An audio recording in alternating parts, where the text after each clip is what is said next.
Good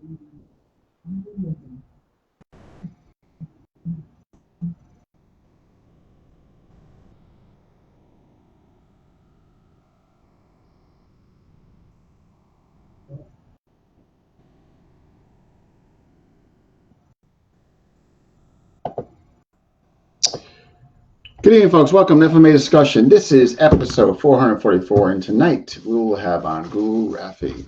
And tonight he resides in Rhode Island, and we're going to be talking about his FMA journey and if he fuses all together when he teaches it from hot memory presses and the anastomo blend. So we'll be finding all that stuff. If you have questions, please put them in the right-hand column there. I will definitely get to them. If you're watching, tell us where you're watching from. Smash that like button, and I will be bringing Guro Raffy up now.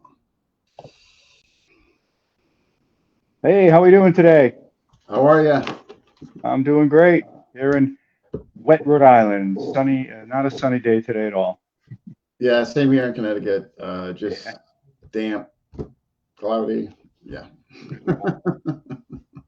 Not the most optimum weather for sure. No.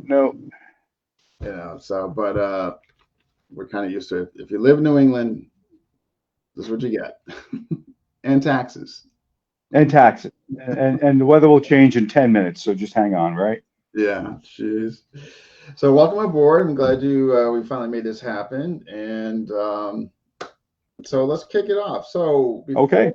FMA, martial arts journey pre-FMA. Oh, that was pretty easy. I was a Weichiru karate practitioner. I started in 1972 when I was 12 years old. And, at the time in Rhode Island, there were just maybe 3 or 4 schools in the whole state. So my dad sent me to one that was closest to where he worked, and my brother had gone there in the 60s. And I studied it religiously, earned my black belt at 17, which at the time was the youngest one in that system, which is kind of funny now because you see. Yeah, you see 9-year-old, 10-year-old. Yeah. And I'm 17, and my teacher said, we had to call Okinawa for you because the rule was you had to be 18. And he was a stickler. He was a stickler for rules, my former teacher. So I did that, and then in he definitely hit a wrong button or something. So, needless to say, he got on easy. He should be back, but clearly a glitch. I'm hoping, or he didn't have a power outage or something along those lines. But at any rate, what can I talk about before he comes back? Upcoming show Monday night. Me, Tim Hartman, Ty Botting. Yes, the 3 of us will be discussing metric system. What is your system and the proportion of functionality, art, and how does that relate to your grading system? So we're going to be talking about that Monday night. So if you can jump in, that'll be at 8:30 time Tim gets done. So hopefully Raffy, he just sent me a message. Oh, no, that was not him. Let me just see if you can get, if everything's, and he's back. Here we go. an omen, but I didn't touch a thing. I'm just here talking to my camera, and it went away. There are stranger things that have happened on here, so I figured you get back on. You got on pretty easy, but not the first time that this has happened. So chalk it up to whatever, Right. I don't know, but anyhow. So like I said, I was doing Okinawan karate, and then in 1990, my best friend who had from high school went to school in Rochester, New York. And he'd always heard me talk about karate all the time. So he joins the karate club on campus, winds up, getting a black belt there after 4 years, and winds up running an Ishinru karate school out in the Rochester area. Every year they go to this camp called Super Summers, which at the time was in Casanova, New York, upstate New York. Every year he's bugging me, come up, you'll love this camp, you'll love this camp. And I was like, I don't care, it's not Weichiru. I don't give a crap about it. I love my style. And kind of like preaching what my teacher had beaten into us, one style, master one style mentality. So anyhow, just to shut him up and to see my friend who I hadn't seen in a few years, I go to this camp. And, I'm there. The first class we do is Tai Chi, and it was kind of fun. I was like, all right, that was, interesting. And then the second class was Filipino martial arts with Kevin Seaman. And we were just doing, my friend had bought me a pair of, he called them his screamer sticks, as a gift. And, I put them in my hands and like, what the blank am I supposed to do with these things? But I took the class and it was, as you can imagine, very basic, and I was like, this stuff's pretty damn cool. So it's a 3-day camp. And I did not do Jeet Kune Do that weekend. He wasn't teaching it, but I did his Kali classes. I did some Thai boxing, and I think maybe some shoot wrestling or something back then. And I did all the classes at the camp. And I was like, boy, there's just so much out there. And from that point on, I became a cross trainer, and just couldn't get enough of the stuff. I went back to that camp every year for about 6 or 7 years. And then by that time, I had my own club going. Hard for me to get there, but then I picked it up again around the year 2000, wound up teaching at that camp for 13 years, teaching Filipino and JKD, came full circle. And that's how it all started, man. This time, now I'm a senior full instructor under Sifu Kevin, one of his, I think, 3 or 4th most senior students, associate instructor under Mr. Inosanto. So I've just had this great ride since 1990 on, and I still do Uechi-Ryu. I'm still involved in it. I mean, Saturday I'm going to be going out to Salem to run a black belt test for this group that I work with out there, and I can't wait. It's a great art. Oh, wow. So, what's funny? I was Taekwondo, and then I saw the first UFC 93. Oh, yeah, I remember that. And I'm like, this is what I want. Yep. And Ron Kazakowski was offering it. So I go down there with my mindset of like MMA. But ironically, I did a makeup class and it was FMA. So after that class, MMA kind of got put on the shelf. I still did it, but put on the shelf.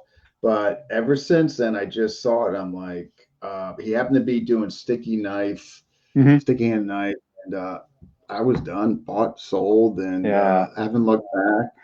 But it's funny, you come from these very regimented systems, and we were in there. There was no bowing. It was just like, hey, you can just call me Ron. Yeah, like, very informal. So we don't bow. We come in, and nobody had like the same clothing on. There wasn't like a regimented uniform. Yep. And it was such a breath of fresh air coming from this Taekwondo, a very regimented. Oh, it's like being in the military, right? Yeah, if a black belt passes by you, you got to bow, regardless of what you're doing. Oh yeah. The moment he passes by you, and then going to this, I was sold. So it's so funny. So, what was your first? I guess here you are. You're coming from this traditional system. And then you're starting to swing sticks around, like, what was going through your mind, like, coming from that? I mean, was it revelation or just? It was. Well, I can remember the first thing we did at the first class, and it was just the basic 4 count, high, low.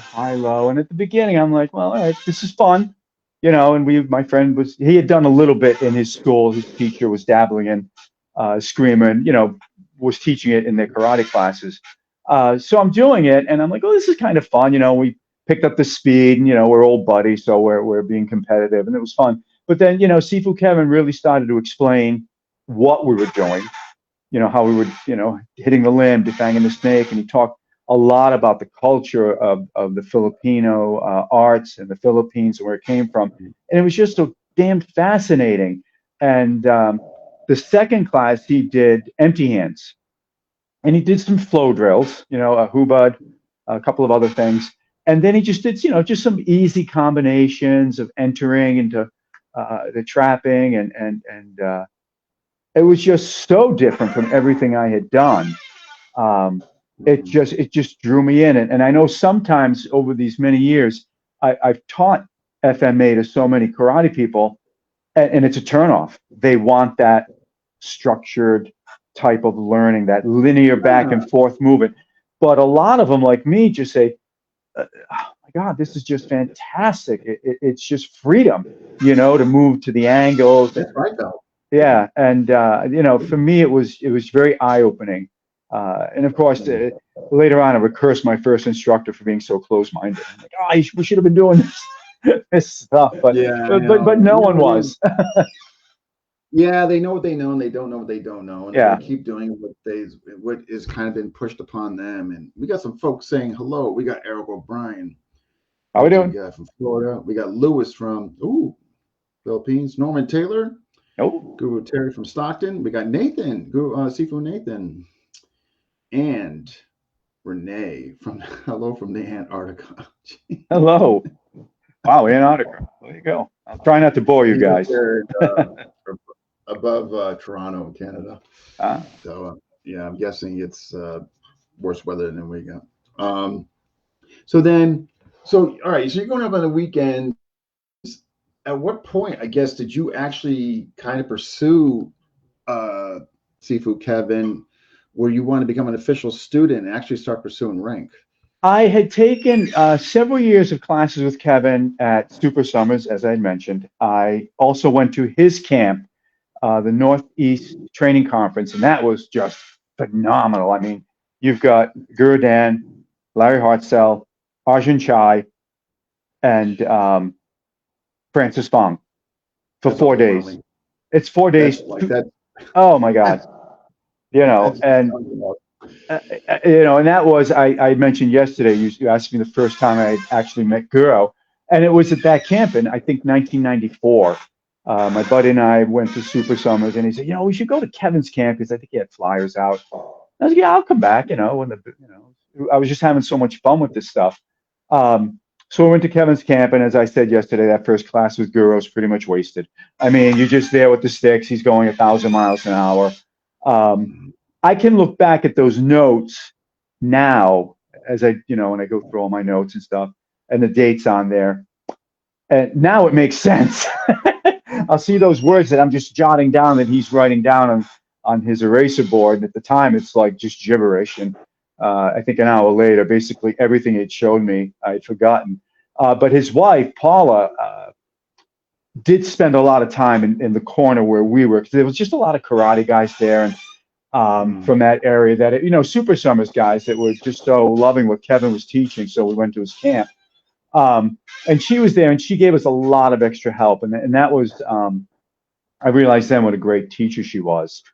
So I did all these weekends, and I'm flying out to New Jersey. There was a guy named Joe Maffei in Massachusetts. I don't know if he's still in business, but he would bring a lot of these guys. I've heard that name. Yeah, he was, I think, under Vunak. I think he was under Hartzell. But he would bring Sifu Larry out a lot. And I went to see him there 2 or 3 times. I saw Sifu Larry at Kevin's camp, and of course, Guro. So I just approached Kevin at one point, and I said, will you accept me as your student? And I brought him to my school for a seminar, 2 days. And he said, yeah, I think so, Raff. Pensive guy. Laugh. I hope he's not watching. And it was sort of like a provisional kind of a club permit, what we would call now a club permit, but I think he called it an intern or a provisional license. And basically it meant I wasn't certified, but I had permission to have a group and teach to further my own training. Okay. And he did that for me in JKD and Cali. And I was very proud at the time. I was the first person outside of his school to be certified in both. And I was very proud of that. And Kevin is... wow. Yeah, and Kevin's, he's a tremendous teacher. He's a phenomenal martial artist. He's a picky guy, and he doesn't give anything away. So when he did that, I was very proud of it, and I didn't take it lightly. And then over the years, I just kept my training up with him. And as the school grew, it made it harder to get away. But that was how I got certified in JKD and Cali through him. And I also had trained at the beginning of my career with some of these original JKD guys as well. So I came from two families, I guess, the two lineages of JKD. And it's just been a great ride. And, as you know, the learning never stops. Just when you think you're getting a handle on FMA, I'm getting the hang of this, and there's some new avenue to go down, and you're like a beginner again. So that's kind of how I got my certification through that, and I kept up my training in Weichiru. I taught it on and off over the years. In Kenpo, I started training at Kenpo locally with Don and Christine Rodriguez. Great people, very good to me, very good to me and my wife. And I got black belt ranking through them, and I've since then been working with Larry Tatum. So I know a lot of guys. Maybe you can relate to this too with a lot of people who came from traditional. Once they saw this other stuff like we did, I mean, their traditional background was gone. They didn't want to hear karate, taekwondo, kung fu. Nah, hell with that. I get it. But I still love all. I like putting on my gi. I like doing kenpo. I don't love doing kata, but I do it. I can't say I don't enjoy it, but it's not my favorite thing. And so like a lot of guys, when they start down this path, they're like, oh, they never put on a gi again, and they don't go back. Well, I never put a gi back on, and while I never practiced Taekwondo again, I don't dismiss it. It was my first entry to martial arts. I give it its due. I give it its credit that it started and perpetuated my journey to present day.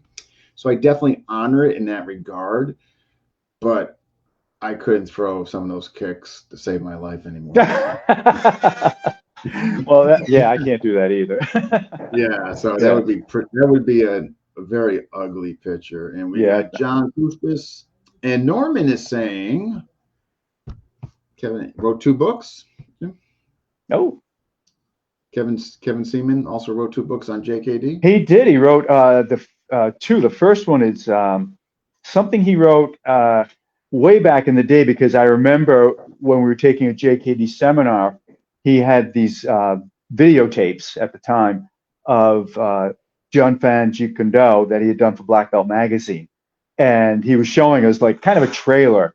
And then he said, my book's coming out soon. And we were all jacked up. He was writing a book. And the first one it's excellent.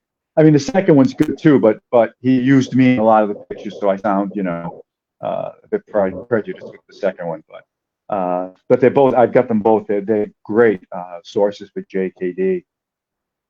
Nice. Yeah, I don't know who's out there, but if you're ever in the upstate New York region, I mean, you need to get over to Tai Chi Martial Arts in Syracuse and check out Kevin. He's just a wonderful guy.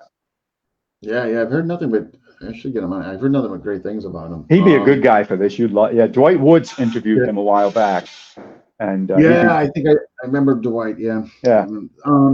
So I know you're pretty much tapping into the sound blend with Sifu Kevin and that, but you had prior to that though, or maybe during, I'm not sure as far as the timeline, but you had also had some experience with Remy Presses and then Hawk.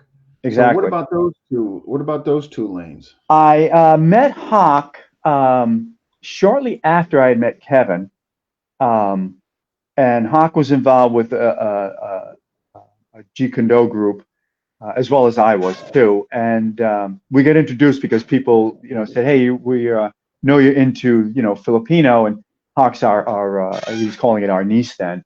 And I got to know him through that. And I was training with him, working with him, and he was training under Remy and Ernesto Presses.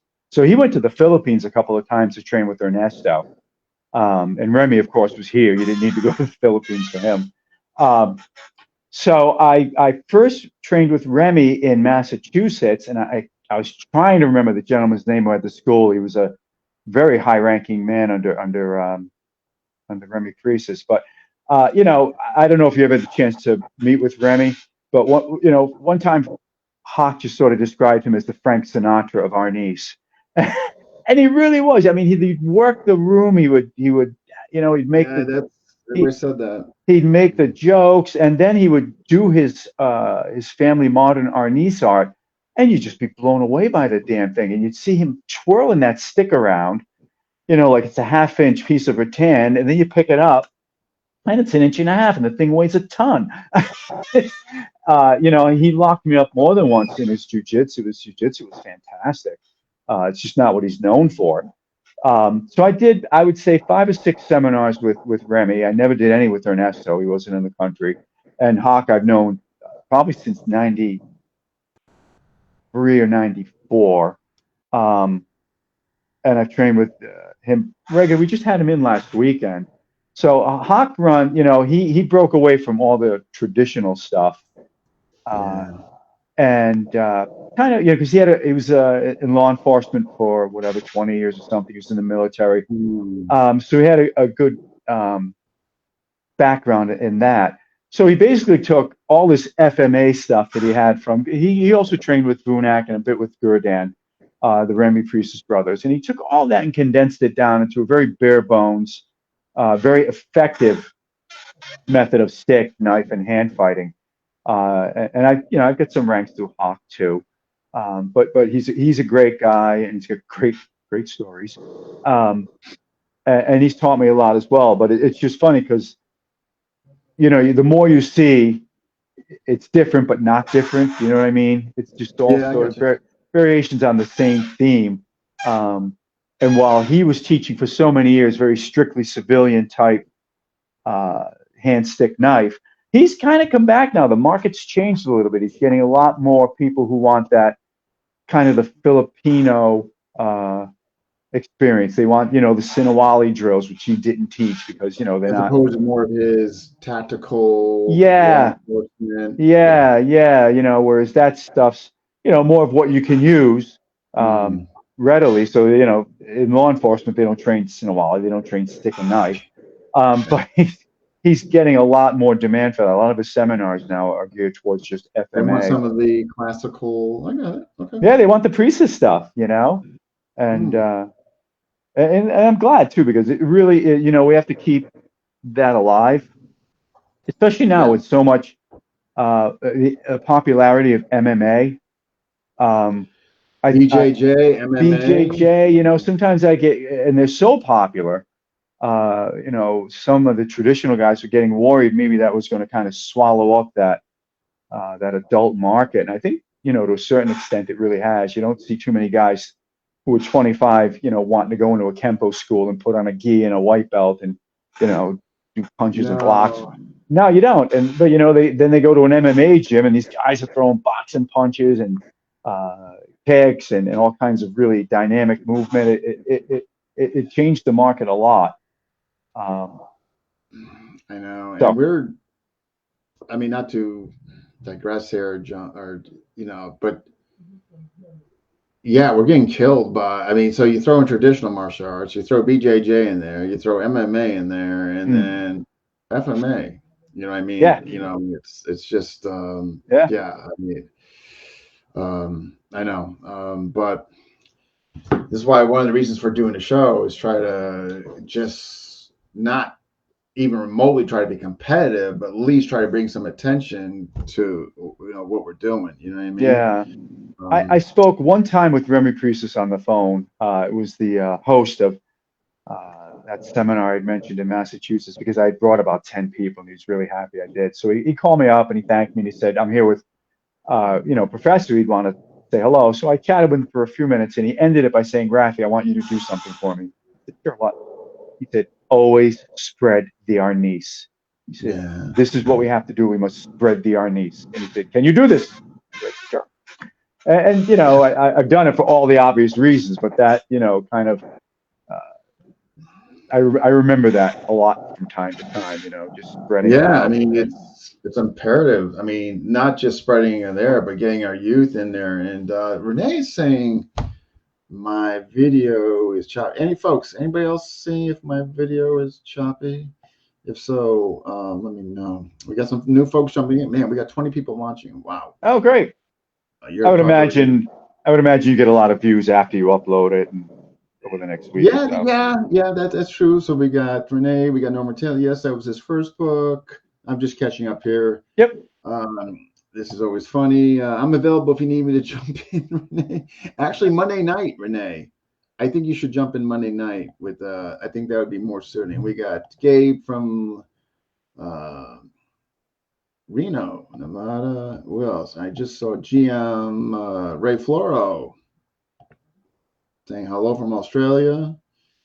What else we got? I'm frozen. What is going on? Not Yeah, me. frozen.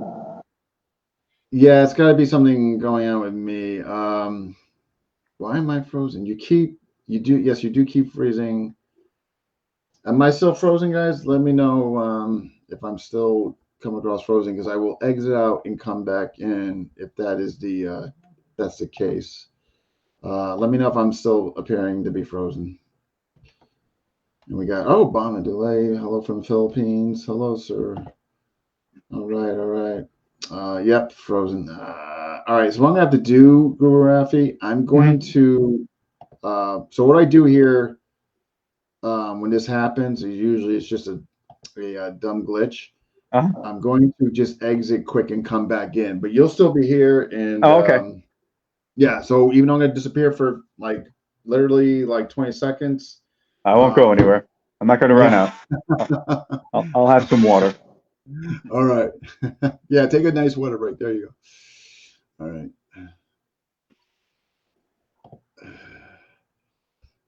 Let me see here. All right, let me try this. Okay, hang tight.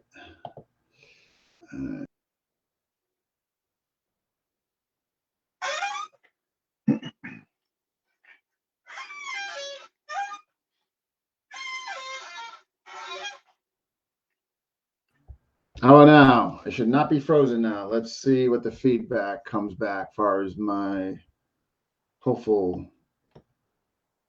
chain. Okay. Well, let's see. Well, I'll hear it soon enough from them. All right. But anyway, so Remy, yeah. So I had good. All right. Awesome. Thank you guys. Beautiful. I had Hawk on before, and he was enjoyable. Like he really went through, like how we started. Showing it then, like you said, he kind of condensed everything, more law enforcement, tactical, and all that. So he was interesting to have on. It's nice to hear that he's kind of gone back now, showing folks more of the Presses family art. Those who were asking for it. It's great that people are asking for it. Exactly. Yeah. And they've been. Everybody knows what Krav Maga is, right? Yeah. And it's because they have such great marketing. And that's not a knock. It's not a knock or a dig. It's a compliment. Every time they make a movie in Hollywood, they're like Krav Maga, everybody Krav Maga. And there have been so many movies that have used Kali, right? I mean, the Bourne movies did. That Netflix show, I think Daredevil used some Kali people. So, one of my students, he knows all about this stuff. Like Jeff Imada from the Inosanto Academy is involved in tons of movies. And, sometimes you'll watch these action movies and you go, man, there's a lot of Kali in this movie, but no one knows it. It always makes me laugh. I'm like, boy, I said, if we had the Krav Maga marketing thing going on, man, everybody'd be doing Kali. There are times, I've said this just by the number of shows I've done, and we kind of cover this, how to grow it and how many schools actually just teach FMA, full time. And it's the whole backyard mentality. We have to get away from that. We're our own worst enemy in some regard. Exactly. Exactly. Until we do that. But you're right, though. It's like, when you think about that, look how long this has been around, like FMA, and then these newer systems come in and like boom, just like, and we're still like down there. It's kind of sad in a way, you know what I mean? I don't know. It is, yeah. And I've never really understood why it isn't more popular. I don't know if people are intimidated by the weaponry, or if they just think it's too hard, or it's not structured as well as, like we talked about, karate, taekwondo. Maybe. I think maybe all the above.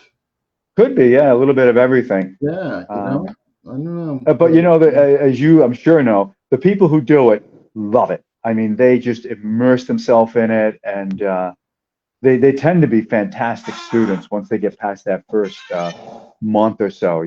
Once they start to get it, the different kind of training. Yeah. I mean, just doing like Hubud. I remember when I was doing Hubud, and it was explained to me what I was doing, essentially the bare bones, practice of it was to just get repetition in. Hmm. I'm like, this is so much better than karate. You want repetition in karate? The guy stands back, he throws a punch, you do your thing. He goes back, he throws another punch, you do your thing again. Yeah. And you do it like 1,000 times, and then you've got it. And I just thought, the way they train it, it's just so different. It's more engaging. It's more alive. It's more Interactive, athletic. Yeah, absolutely. Yeah. GM Ray thinks it's I think I hit people.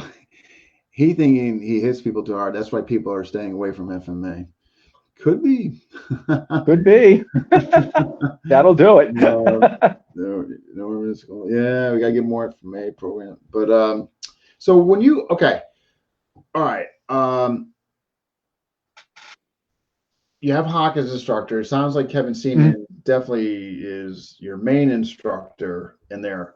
I mean, what do you is there anything that separates the two, or that like what do you get from? I mean, so I guess we could throw Guru Dan in there. Guru Dan, Sifu Kevin, and Hawk. I mean, do you draw from all three as far as your personal growth and development? Yeah, I do, and they all offer something different. Hawk has his way about it. He's kind of that laid back Southern guy, Texan. And he'll talk about he'll quote Ernesto Prestes a lot. He'll talk about the fire of the fight, developing that inner fire when you're training and such. And he's great for that. Kevin is great because he's such a phenomenal teacher. He breaks things down well, and he's such a great example because I think he's in his late 60s. I don't think he's 70 yet. And he still is in phenomenal shape. He runs. He does BJJ for 3 hours every Sunday. He does rolling on the up at Tai Kai. So physically, he's extremely inspirational. And with Kevin, I get a great base of the JKD and John Fan, of course, but he has a great Wing Chun background as well. So we get a lot of that from him. And Guro's just, he's just the bomb.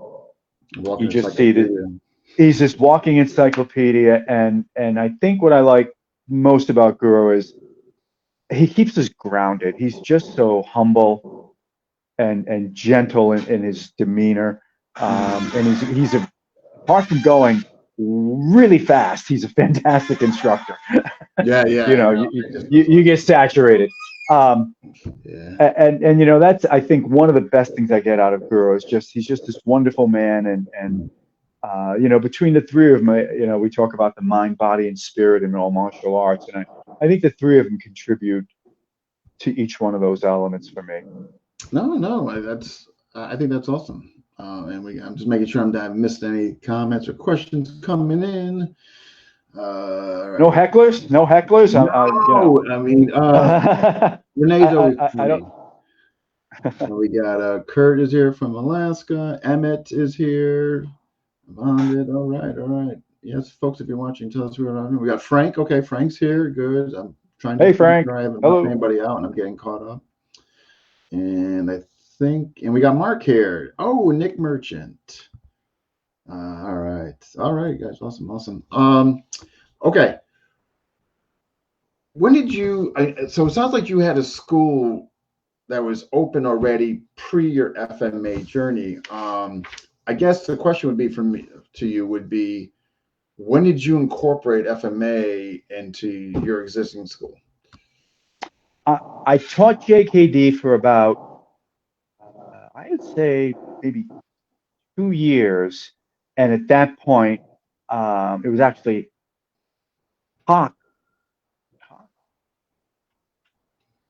I think it was Hawk who, at first I was just teaching through permission. Hawk said, you can teach, Arnis. And I was teaching Arnis, but then shortly thereafter, Kevin gave me his permission to teach. Well. Yeah, he gave me the green light to do it with, under his banner. So it wasn't very long that I was teaching JKD before I added the Kali, and everybody loved it. What was hard back then, and I think I mentioned it the other day, was I was teaching only adults in a small bare bones school, no windows, heat but no air conditioning, and you know it was only open 3 nights a week, but we were getting constant requests for kids, and so that yeah, I know, right? And you know, for better or worse, I agreed to start teaching kids. Most of the time, it's okay.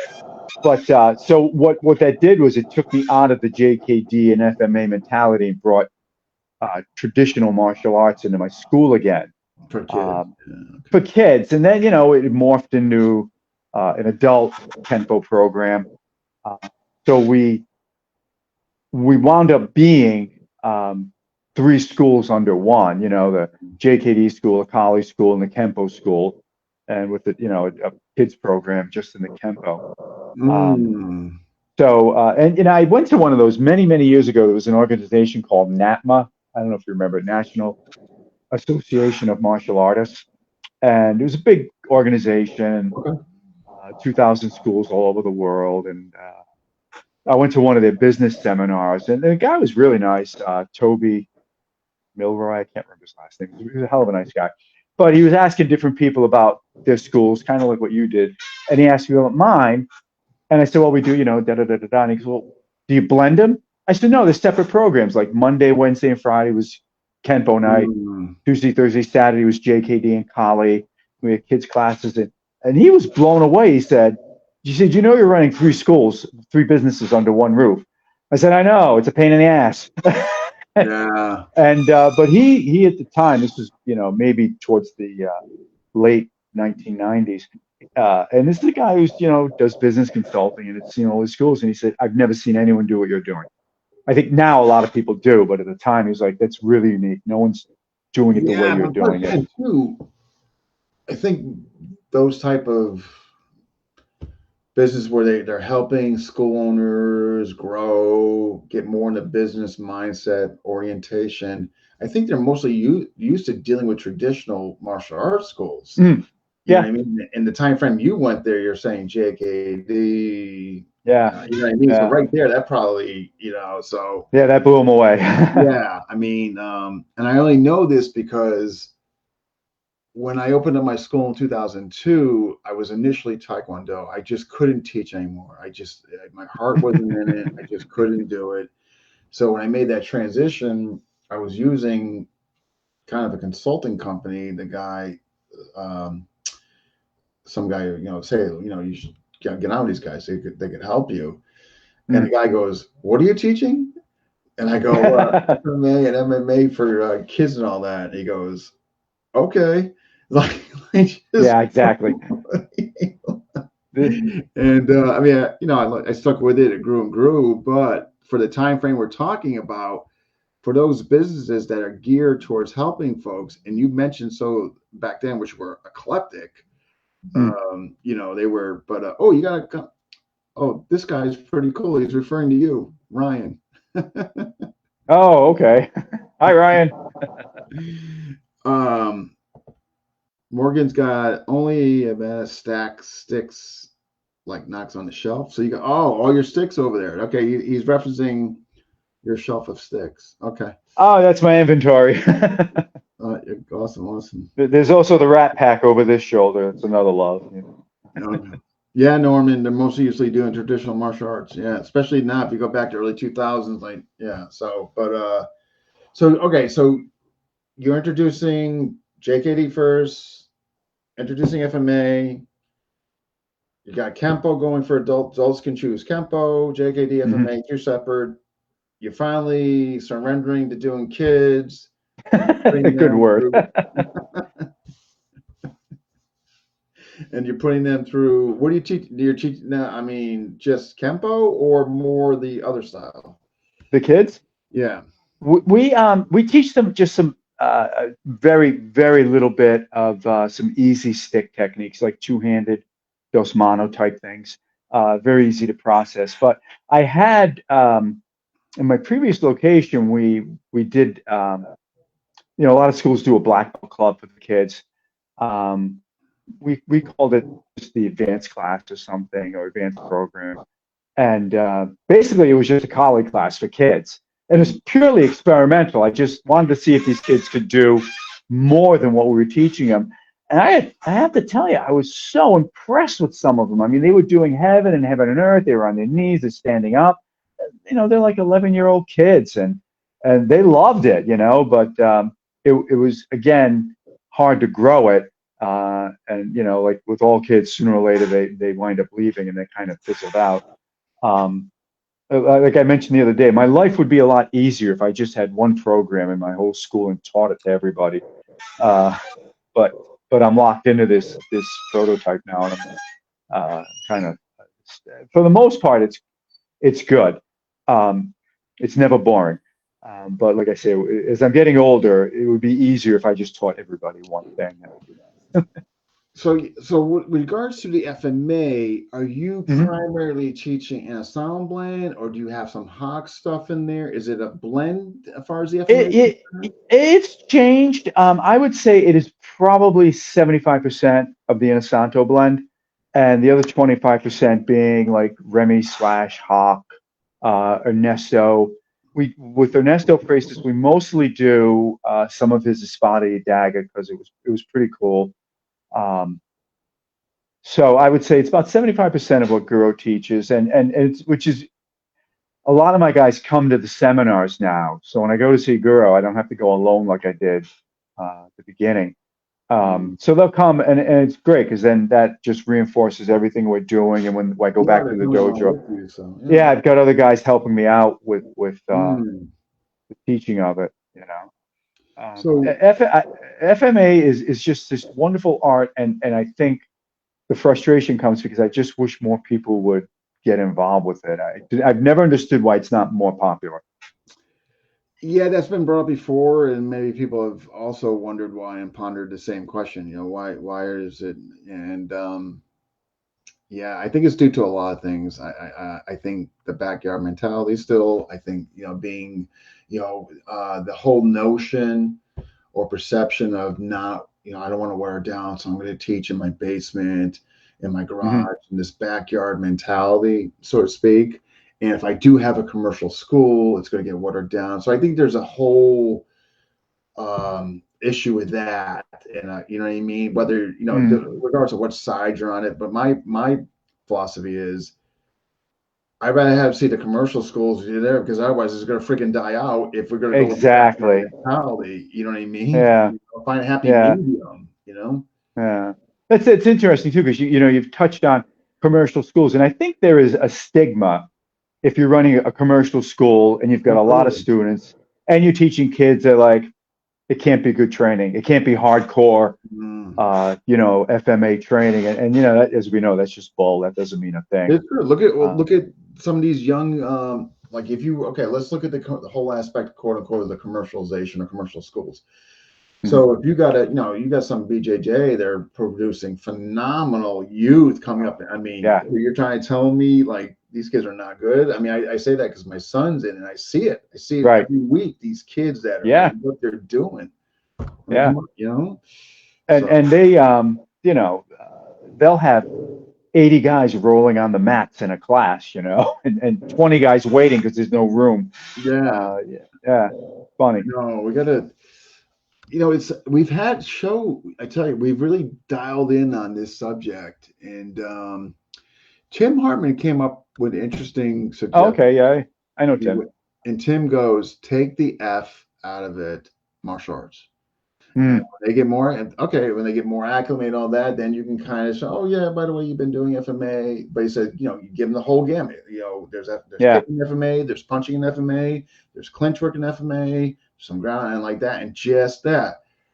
Mm. That Yeah. was interesting. He's right.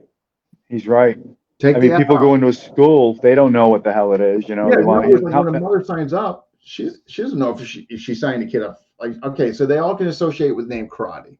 Okay, the Mm. generic name Right. karate, right, and all that. But if you would have put in there just martial arts karate, and then when they get in there, so I think he had a point. I don't know. I think it's a great point because, I mean, parents in particular, they don't know karate from kung fu, from kempo, from Mm, taekwondo. I mean, I think maybe 10% of the parents who sign their kids up will ask me, what style do you teach? Most of them sign it up. They look at the floor, they see what the kids are doing, and they go, okay, that must be legitimate. Yeah. So he makes a really good point, and I had a good friend who teaches C-Law out in Massachusetts. Real nice guys, and we were just kind of talking like this, and they were a little frustrated um, that they weren't building up their student enrollment. And FMA is hard enough. Now you're in the C lot. No one knows what the hell that is, right? C-Lot, my So, God. right? No, that's He's like, C another. lot. What is that? Is that a dish at the restaurant down the street? So I kind of said the same thing Tim had said. I said, when people call you up and um, just sidestep that they're doing C lot. Just say, come in and watch a class. It's an Asian martial art, and I say all you need to do is get them in the door, because once they see it, they're going to like it. And I think that's really true. Sometimes there's just this, like you said, a stigma. There's a stigma, but Back, also notice with some guys too, I think they feel like they need to, like, oh, it's FMA and it's Filipino and we do web, and they go like overboard into mm, this description of what it is. And if you're a parent, you're like, I just yeah, wanted to sign Johnny up for some class. I just want to stop back talking to me. You know what I mean? And like, I mean, you're Yeah, not going to lure them in the door. So I think some of them yeah, are overzealous in mm, their description, and yeah, yeah, I yeah. don't know. Everybody should take a class in sales when they open a martial arts school. But Business period. business, Oh, you say it though, and they look at you like, oh, well, you're just in it for the money. I'm like, well, no, I just want to get people in the door, and yeah. what I'm saying on the phone ain't working, so I need to know what works, and um, the business side of it is the side none of us love, but I didn't. it's a thing. Yeah, you got to know it. You got to acknowledge. Gotta Yeah, know it, I man. was. I was far from the best business person, but I could have used a sales class. I mean, Yeah, like you say, someone asks you a question, you give them a 30-minute answer on you stick and knife, know, and it's, yeah, they don't want to and hear it. I used to do it, so I'm guilty I'm as hell probably about it. in the early days. I'm sure I was guilty, Mm. and we got something. The subject is metric system, Francisco, on martial arts. What is your metrics as far as the balance of functionality and art, and how that correlates to ranking? So yeah, that's Monday night. Uh, Little Johnny's going to learn. Little Johnny's going to learn double knife techniques. Not We good. show double knife to our kids. Oh They'll my never have an God. issue on the playground. so, um, all right. So you kind of put them together. You said 75 kind of silent blend, 25 Mhm. presses. Yeah. Okay. Um, The hardest part of all of it is just running a 1 hour class and not making it all one topic, but not spreading it too thin either. Because it's, at the beginning, my curriculum was so massive. I mean, I just had this, maybe you can relate to this too. I just felt like I had this responsibility to teach every single thing I was ever taught, so every drill, every little, a lock, just everything in double stick, single stick, double knife, stick and knife, all the dumog, all the empty hands, all the kicking. And it was this massive amount of material. And, if someone's coming to class once a week over a course of a few months, they might realize I'm not retaining a whole lot of this because there's just so much. So I had to keep whittling it down. And my guys who have been with me, 10, 15, in one case, 20 years, they'll tell you I've changed that damn curriculum a dozen times. But the one I've got now is the one I've been running for at least 10 years. And I haven't changed it very much, maybe just some tweaks. So, I began to realize not everybody needs to know 50 Sinawali drills. They just need to know the core ones. the core And then, one, yeah. And you don't need to have 15 Espada Idaga combinations. You can just do, 6 or 7 and tell people to explore on their own, and they come up with better stuff on their own anyhow. So I think that was the hardest part, was trying to balance it all. Um, and so now, when I teach college class, it'll be like, maybe 15, 20 minutes on a thing, another 15, 20 minutes on a different topic, and then end with something different. And that seems to keep it keeps everybody engaged. The retention's good. I see people learning and improving. So that's kind of my gauge as to how As opposed successful to we're like, doing. You you know, know. they're stuck on the 36 in a Wally drill and they can't get it. So they can't go to 37. You know what I I mean? know, right? I know. And then then you go to see Guro, and he's got the racer ball with high, high, high, high, low, high, high, low, low, low, low, high, and he says, there's like 300 combinations of these, and you go, are we gonna do them all? Please don't. And it's pretty massive. Yeah, I think So, I was talking to Dwight one time, and he came up with this number of the possibilities of left, just the whole synchronization of left, right, and all that, and it was like in the 900. I mean, just yeah, it's it crazy. was just a crazy Yeah, number, like, and I'm just like, no. that's too much. It's just too much. Yeah, yeah. I mean, like, if it works for you, I Yeah, mean, but just like yeah, the possibilities, it was just no. yeah, Like, yeah. how do you, okay, the benefit of cross training JKD and FMA, and Hmm. not only from the right lead point of view, some of the interchanging concepts and all that. So, what do you think on that relationship between the two? Do you think it's a beneficial relationship, or do you think you like it separate?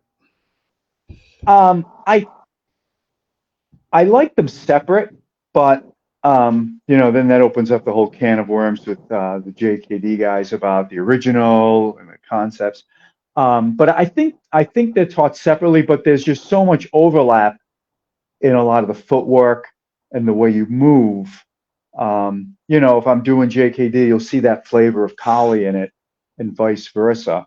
Um, I think I think one of the biggest misconceptions about Dan and the Santo is that when he teaches sticks, he'll call it Jeet Kune Do. And I Hmm. hear it all the time. It's like, well, he's changing Jeet Kune Do. He's doing sticks. I'm like, no, he's not. I mean, I can't speak to anything before 1994, Okay. but I remember in 1994 he would say, "All right, we're going to do FMA, get your double stick, your knife, whatever," and then he would do C lot, and he would, "All right, we're going to go into the C lot section now," and that's still how he does it. We've never done stick work or knife work or whatever, and he's called it JKD. When we do JKD, it tends to be more of like the John Fan kickboxing, the trapping that they did back when Bruce was alive and had a John Fan Kung Fu curriculum. So even he teaches them separately. I think they need to be taught separately. But when guys are freestyling and doing, Hmm. spontaneous type of training, anything goes. You should be able to flow from some John Fan type things into a Filipino thing and into a maybe a jujitsu thing and so on and so forth. I think you need to be able to blend in and out of them. Yeah, I mean, I agree with you there, and I see your question, Ryan. I'm definitely going to ask him. Yeah, and we got North. Okay, all right. GM Dan Medina jumped in. Hey, GM. Um, here's something. I think, like, when I look at the five ways of attack, Hmm. FMA has them. I just think they were Sure. never brought to the attention like JKD, and I think Mm. there's another thing. FMA not getting its kind of due, or kind of stellar dweller. But Yeah. when I look at FMA, the five ways attacks are in there. Yeah. Yeah. It just I mean, doesn't they get use them in touched. fencing. But but it doesn't get to do like JKD. Yeah. Well, What it's do the you think? Bruce Lee What do you thing think? too. I think it's the Bruce Lee thing. I think so many people are drawn to JKD because it's Bruce's art. Um, and he's arguably the greatest martial artist who's ever lived. He's certainly the most iconic. Um, and I think, a lot of people get drawn to the JKD for the Bruce Lee thing. I think if Bruce Lee had lived longer and done Kali, we might not be having some of this conversation. I think there'd be a lot more No, Kali I don't think people you're around. wrong. I think, yeah, I Yeah, think he would have obviously gone further with it, adopted it, right. and absolutely. But it just always, like the 5 ways attacks, and I'm thinking like, gosh, you got to be illustration. Someone was doing the 5 ways attacks way back. Exactly. Sure. Yeah. It's just but well, I'm glad you agree. Good. Okay, you have a system obviously with your adults and all that. Do you have a ranking system with them? With the collie? Yeah, with your. I do. Yeah, we have a. Yeah, we have separate ranking systems for everything. The JKD has a leveled rank system, level 1 through 10, and the collie has a 6 rank system. And then because I did get black belts under Hoff, we do have a black belt ranking system in collie. You have, I really believe you have to have a curriculum, and I think this is where a lot of the JKD and collie guys missed the boat in the early '90s.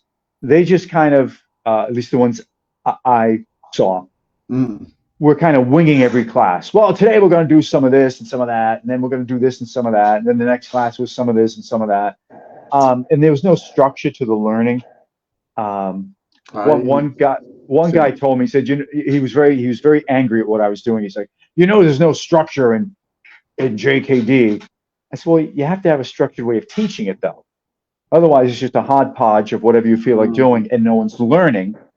So I think you need a curriculum. It keeps people engaged and motivated. Goals, they're important. I think, Bruce had a ranking system. Guro has a ranking system. So I think, it's important to have a curriculum for those reasons, but also as a teacher, because it really, it keeps you on the right path to training your students. It's not about me anymore. I'm 62 with metal hips. There's nothing left here, but it's about what I can do for my students. And, the curriculum helps a lot. I agree with you. Like if you want to bring out the best in your students, not convenience for you, but if you want to bring out the best in their journey and all that, like how do you not have a format? Like whether it's written down, fine, maybe it's in categories up here, but somewhere, yeah. Well, a lot of those guys back then didn't, and I don't know why. I think maybe they thought to be successful you didn't have to have that, or maybe they're just so against the. Yeah, they were just so against what the karate guys did. Like, we're not going to do that. They've got belts and they've got structure. So anti, where they actually did themselves a disservice in their students. Exactly, because you drive off. One of the reasons I think is you drive off a lot of people for the wrong reasons that would have become excellent martial artists. That's a great point. Like maybe, and they got so turned off by, it's frustration on the students' part because they're not learning. They have to feel like they're learning, and that they're improving and that they're getting the hang of it. They have to, leave feeling better about themselves than when they went in. There's there's old time Kempo guys, in the Northeast here. And they ran these brutal classes back then, in the 60s and 70s, and guys on doing knuckle ups on cement floors, getting kicked in the ribs, all this crazy stuff. And and they're wondering why no one's staying and getting a black belt, and that's how everybody was. So they weren't going to change. But the biggest tragedy of that is that a lot of those people might have turned out to have been enriched through martial arts, become very good at it. If they had just been in a better situation and stuck with it, No, that's couldn't agree more. If you could do it all over again, far as your kids and your school and all that, not so much having one program, but if you could do it all over again, would you pull the Dean Franco and taught kids FMA and kept it going? I've actually thought about that over the years. And I think if I had to do it over again, I might have taught JKD and collie, and that would have been it in the school, and just would have been a Jeet Kune Do. And no matter what age you're coming. Yeah, because I've seen since then, I've seen so many people do it successfully. Like I mentioned, Sifu Francis Fong. Hmm. He has a huge school down in Atlanta. Sifu Kevin, when he had his school, he had a couple hundred students, and he just taught JKD, Filipino. He had Wing Chun, and I think if I had to do it again, it might just be a one program school that did it all. It's It hard to would mostly name. because it would have been easier. Yeah, but it's hard. Like, in other words, when I was talking to you in the test run, I lost 50% of my student. I mean, like it was a major hit transition. The thing that was Yeah, fortunate is it wasn't when I was relying on far sole income. But I right. think further though, what you got going on, you've been doing this for so long with these three programs. I mean, why Hmm. fix kind of what's not broken now? You know what I mean? I I mean, wouldn't do it now for anything, but I'm saying if I had to do it over again, I think it would have been I don't know if it would have been as successful, but I think it would have been easier to just have one program, or just be a JKD college school.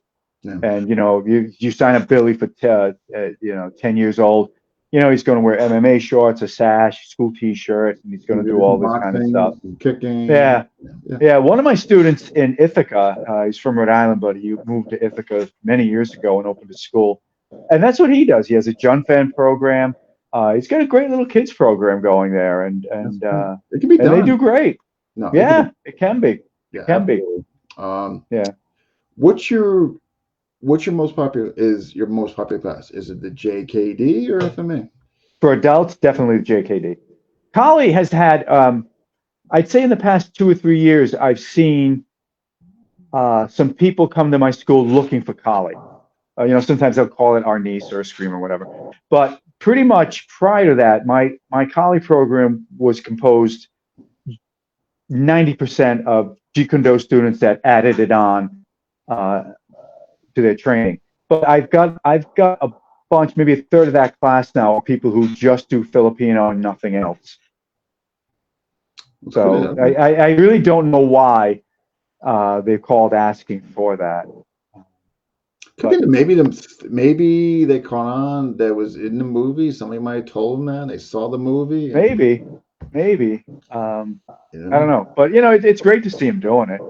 It's just such absolutely. a wonderful art. I just wish we could all get together and spread it better. No, I think it's good. Yeah, I know we need more of a collective. Yeah, I'm gonna have to maybe revisit that in shows. Um, your favorite, okay, your favorite class to teach. Oh wow. It's definitely not the preschoolers. Um, Why? Nerd not. oh, call me crazy. They're fun, but it is not my favorite class. I would definitely say probably the collie class. Yeah. And that's okay. I've got we've got some great guys who are instructors in my school. So I only teach the first Tuesday of the month. Okay. So when I do it, I really enjoy it. And I do like teaching the collie class, just because it's just so damn cool. I mean, that's really the bottom line with everything else in FMA. It's just cool as hell. Yeah, yeah, Yeah, yeah. So I'd say, yeah, definitely collie. yeah. Favorite weapon to train. Oh, in Filipino, probably single stick. In traditional, I love the sai. And I know they do sai in the Philippines. I don't think they call it that. And I've always said one of these days when I see Guro, I'm going to ask him this. I'm going to bring my sais, give them to him, and say, "Show me how they use these in the Philippines." I'm And a dying to see it. Filipino man. Okay, all right, all right. Yeah. Nate, Ryan's got a question here, and his question is,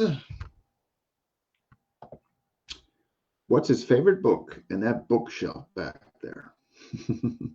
Oh my! Wow. I don't know. Uh,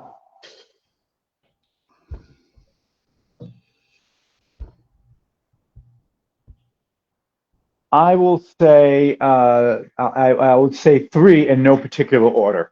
Um, Kevin Seaman's first book, Hockheim's first book, the Encyclopedia of Knife Fighting, which is, if you're ever held a knife in your hand, you absolutely should get that. I'm pretty sure it's still in print. And then there is a book on Wei Chi up there that was written by my teacher, George Matson, Nice. early 1970s. Yeah, those are definitely the three. There you go. Oh, here we go.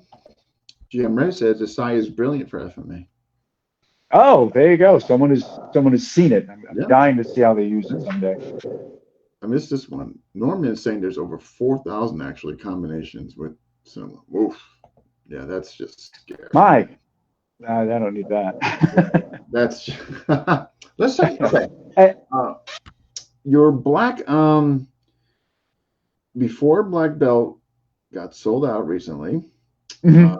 You were actually contributing to them for a bit. Yeah, I was for about two years and some odd months. I was submitting videos for their social media, their Facebook page. I think it was on maybe their website.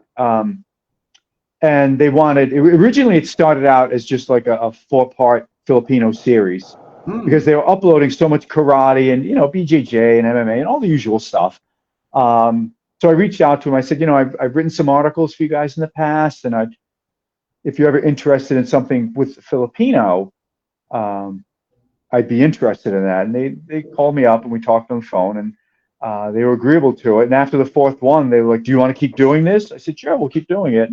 And every few months, I would send them these emails. I'm like, "We still good? I mean, do you want me to keep doing this?" They're like, "As long as you want to keep doing it, you can keep doing it." So I would send about one a month. The first ones were about 10 or 15 minutes long, and then over time we condensed them down to about 4 or 5.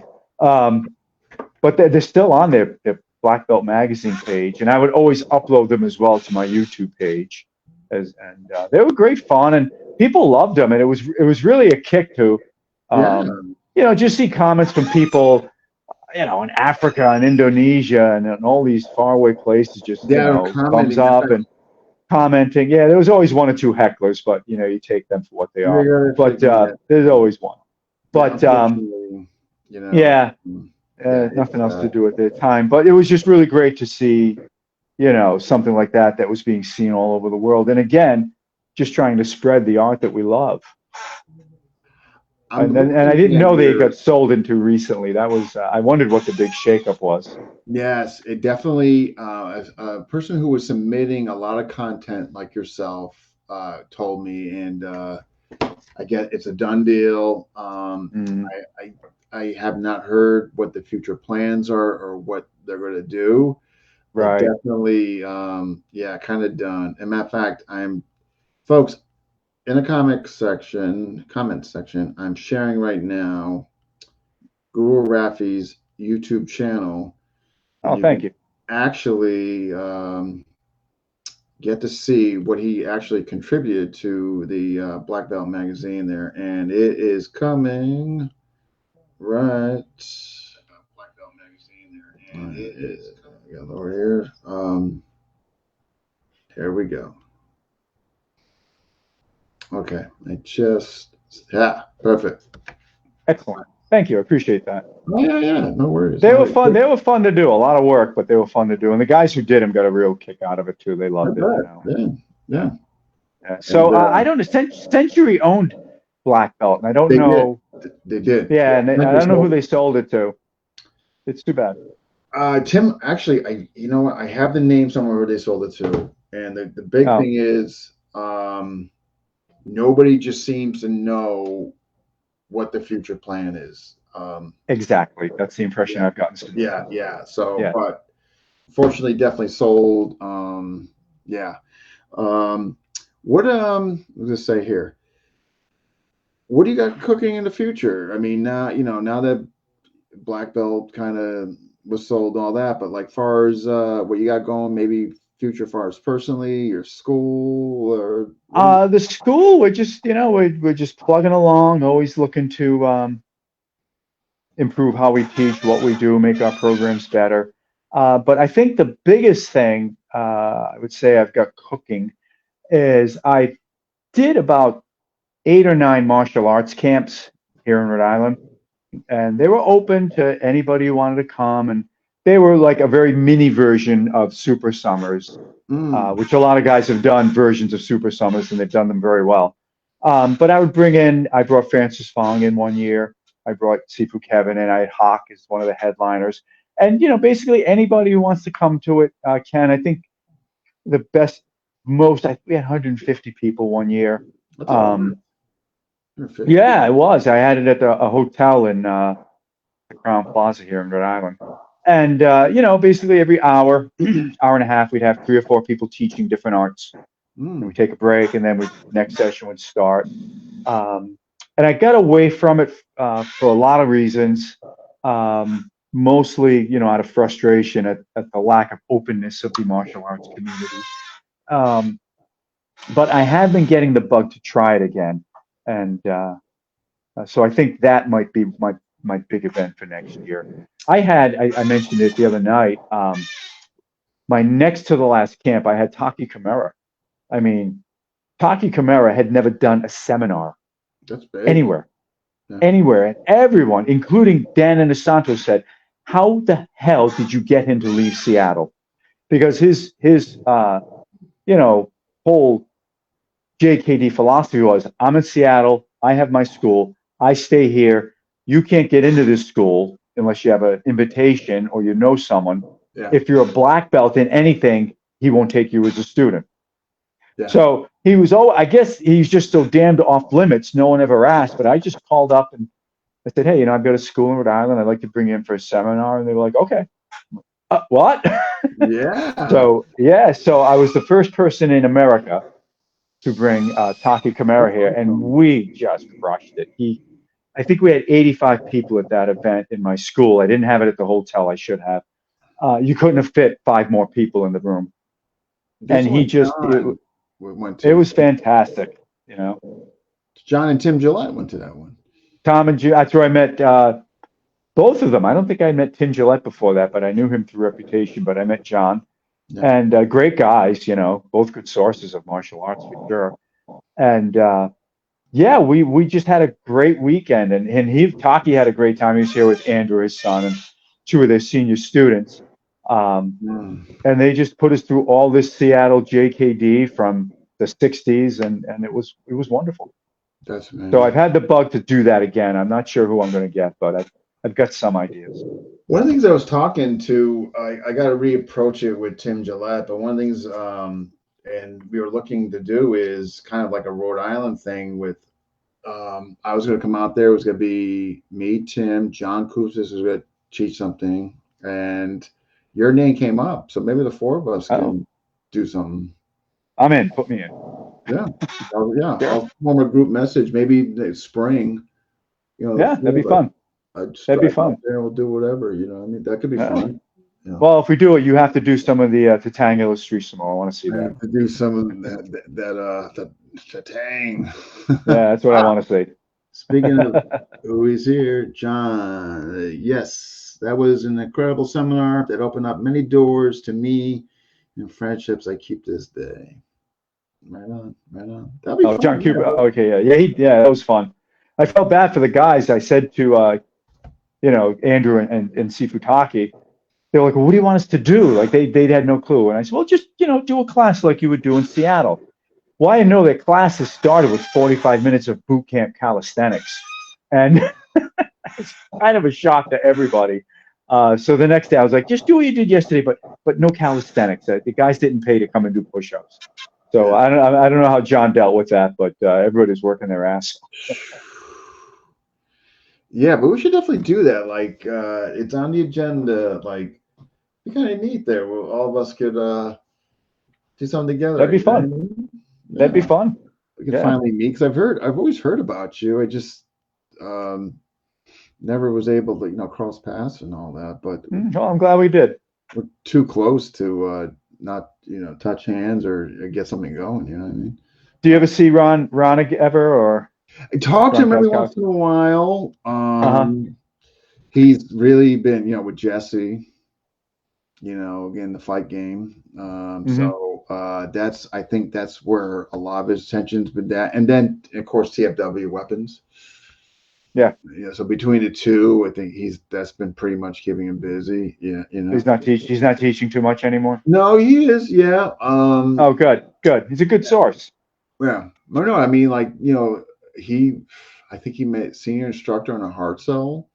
Senior Yeah, he was a tremendous source under on a Larry. Yeah, hard sell. sure. I don't think he went that deep like you did with Guru Dan.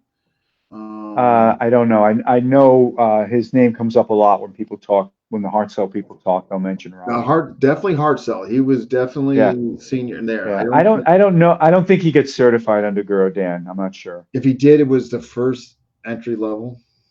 Oh, If okay. if he did, Yeah, yeah, yeah. yeah, It's a commitment. yeah. So, but yeah, definitely. One more. Oh, he's saying one more, one more time, Tacky. One more. I guess maybe Tacky was saying that. John. Is that what he's saying? One more time? Yeah. He my students got a kick out of it because we were doing straight blasting and he yelled at me for the way I was doing it, and they get a kick out of that.